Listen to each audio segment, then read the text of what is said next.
ஏம்மா இஞ்சியும் பூண்டையும் மீன் பிடிக்கிற மாதிரி பிடிச்சிக்கிட்டு இருக்கீங்க? ஹலோ ஃப்ரெண்ட்ஸ், மிடில் கிளாஸ் வீடு எல்லாத்துக்கும் வணக்கம். நான் கேட்டக்கமா பதில் சொல்லுங்கள். இன்றைக்கி வந்து சண்டே, எல்லாத்துக்கும் குட் மார்னிங். நான் வந்து என்ன செய்யணும், மீனும் பிடிக்கல மானும் பிடிக்கல. அந்த பாமாயில் காய்ச்சினில் இப்போ இஞ்சியும் புளியும் பூண்டு இல்லை புளி அதை வந்து ஆறிச்சு. இப்போ வந்து அதை எடுத்துகிட்டு இருக்கேன். எடுத்து இப்படியே வச்சா அப்படி எண்ணெய் ஒழுகிடும்.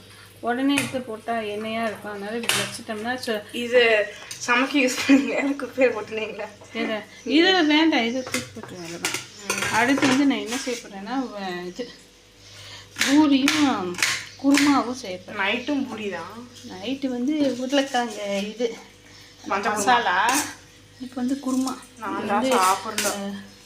எங்கள் ஊர் மாமியார் ஸ்பெஷல். அவங்க நல்லா வெள்ளையாக வைப்பாங்க. நீங்கள் எந்த ஊர்? அவங்க வந்து திண்டுக்கல் மாவட்டம். அம்மா நீங்கள் திண்டுக்கல்லாம் போவீங்களா? போவோம். ஆனால் உங்கள் அப்பா என் வீட்டில் யார்ட்டையுமே சரியாக பேசாது. அது சும்மா ஃப்ரெண்டுங்க அப்படி இப்படின்னு தான் சுற்றிட்டு இருக்கோம். யார்? எங்கள் அப்பா? ஆமாம், வீட்லேயே தங்காது. இங்கேருந்து போகிறதே எனக்காக ஒரு நாள் தான். சும்மா சாப்பிடும்போது மட்டும்தான் வீட்டில் இருக்கோம். என் சாப்பாடு தூக்கிட்டு போக வேண்டியதான ஃப்ரெண்ட்ஸ் வீட்டுக்கு? அதுக்கு மத்தியானம் சாப்பிட போனாது. அங்கே போனாலே காலையில் 9 மணிக்கு 10 மணிக்கு எந்திரிக்கும். எழுந்திரிச்சிட்டு பழைய காலை கடன்லாம் முடிச்சுட்டு சாப்பிட்டு 11 மணிக்கு போகும். அப்புறம் திரும்பி 2 மணி 3 மணிக்கு மேலே தான் வரும். மதியம் சாப்பிட்றதுக்கு சாப்பிடாது வந்து. அப்புறம் ஒரு 5 மணி வரைக்கும் என்ன பண்ணுவார் பேய்?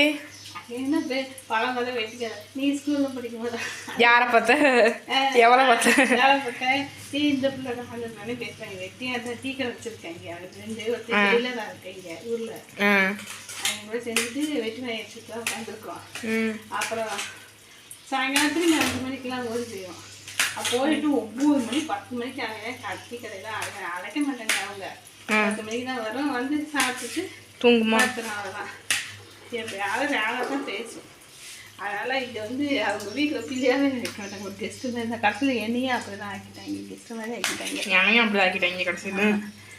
அப்படி எப்படி அம்மா கொஞ்சம் இதுமாரி இது வரும். அது மாதிரியே பாயிடும். இது பண்ணிட்டுனா மருமகளை எப்படி அவங்க இது பண்ணுவாங்க, அப்படி பேத்தி இது பண்ணுவாங்க. என்னையவே சரியாக ட்ரீட் பண்ண மாட்டாங்க. ஏன்னா இது இப்படி பண்ணுறதுனால நான் ஏதோ ஒரு கெஸ்ட்டு வீட்டுக்கு போகிற மாதிரி தான் இருக்கும். நான் என்ன செய்வேன்னா, நாங்கள் இருக்க வேலையெல்லாம் செஞ்சுட்டு போகிற சாப்பாடு சாப்பிட்டு நான் பேச்சும் வீட்டுக்குள்ளேயே கிடப்பேன்.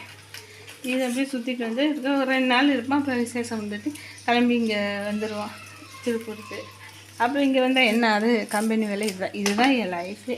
இங்கே வந்தால் ஒரு நைட்டியை மாட்டிகிட்டு அப்படியே சுற்றுவேன். அதெல்லாம். இப்போ என்ன போட்டிருக்கீங்க? இப்போ இன்னும் நிறைய தான்.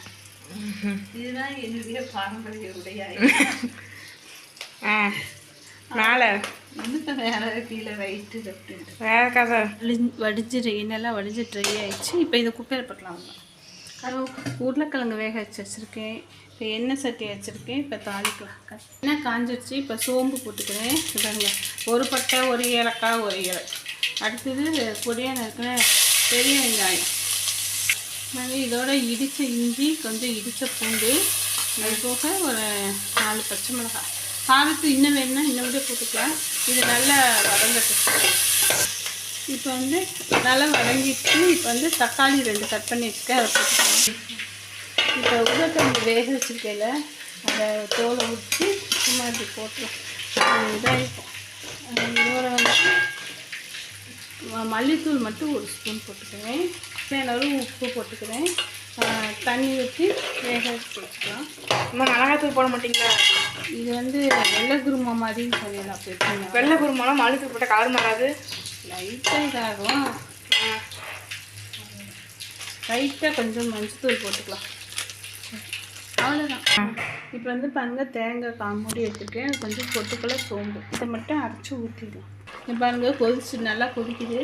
இப்போ தேங்காய் அரைச்சோம்ல அதை வந்து ஊற்றிக்கலாம். ஏம்மா இப்போ பொங்கலுக்கெல்லாம் ஊருக்கு போவீங்க? ஆமாம், நீங்களாம் சின்ன பிள்ளையா இருந்தப்போ இங்கே உங்களுக்கே தெரியும். பொங்கல் தீபாவளி டைம்லலாம் திருப்பூரில் எப்படி கும்பல்லாம் இருக்குன்ட்டு. ஊர் கிளம்பு எல்லாம் அப்போதான் ஒட்டுக்க கிளம்புவோங்க. கும்பல் தள்ளி சாஞ்சிரும். அந்த கும்பல்லையே சின்ன பிள்ளைகளெல்லாம் தூக்கிட்டு சரி இந்த விசேஷம் நல்லதான் சொந்தக்காரங்கெல்லாம் பார்க்க முடியும்ட்டு அப்படி ஓடுவோம் நாங்கள். ஆனால் இங்கே வாங்கன்னு சொன்னால் எல்லாம் என்ன சொல்லுவாங்க, ஐயோ அவ்வளோ தூரம் நாங்கள் எப்படி வர்றது அப்படின்னு கேட்குறாங்க எல்லாம். அப்போ நாங்கள் மட்டும் எவ்வளோ தூரம் எப்படி போவோம்? சரி, இப்போ போகிறது இல்லையா? இப்போல்லாம் பிள்ளைங்களுக்கு ஸ்கூலு இதாகிடுச்சு, நம்மளுக்கு வயசாகிடுச்சு, நமக்கும் உடம்புல ஏதாவது பிரச்சனை வந்துகிட்டே இருக்குது. அதனால் போகிறதில்ல. இப்போலாம் ரொம்ப போகிறதில்ல. ஏதாவது ரொம்ப ரேரு தவிர்க்க முடியாத பண்ண இருந்தால் மட்டும்தான் போகிறது. யாரா இறந்தா ரொம்ப விசேஷம் தான். இல்லைன்னா இங்கே தான் கொட்டிகிட்டே நடக்கும். பாருங்க நல்லா கொதிச்சிச்சு. இப்போ கொத்தமல்லி போட்டு ஆஃப் பண்ணிடலாம். சூப்பராக இருக்குது பாருங்க. குருமா நல்லா இருக்கும், டேஸ்ட்டும் சூப்பராக இருக்கும். அப்புறம் அழகழகாக இது போட்டு வச்சுருக்கா, பூரி தேய்ச்சி வச்சுருக்கா. நம்ம ஊட்டி தேய்ச்சிட்டோம் ஓகே.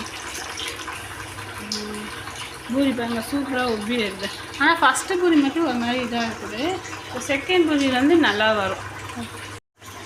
நாங்கள் சூப்பராக ரெடி ஆகிடுச்சு.